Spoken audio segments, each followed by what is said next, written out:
Dengan dilantiknya Kabinet Indonesia Maju Rabu pagi, berbagai harapan terhadap kesejahteraan masyarakat Banyuasin digantungkan pada pemerintahan baru, yaitu Presiden Joko Widodo dan Wakil Presiden Ma'ruf Amin. Khususnya petani karet Banyuasin yang berharap agar harga karet kembali membaik.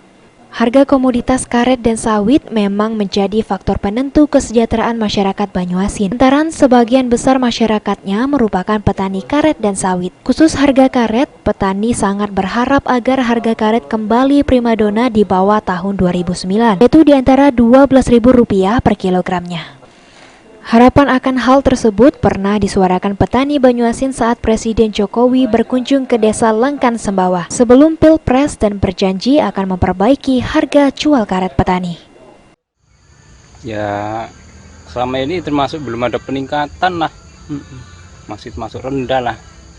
Kalau tahun yang sebelumnya itu kan sampai 10 lebih, ya paling murah 7.000 lah itu untuk mingguan kan. Yang 10.000 untuk setengah bulan itu masih naik.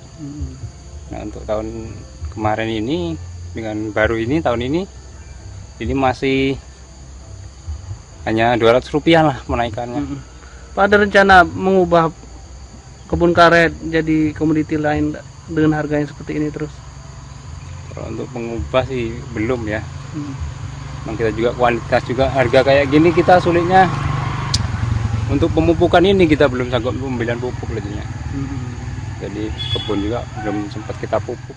Selain karet dan sawit, masyarakat Banyuasin juga terdapat nelayan yang kini tengah mengalami penurunan tangkapan ikan akibat larangan penggunaan alat tangkap, yaitu cangkrang bagi nelayan.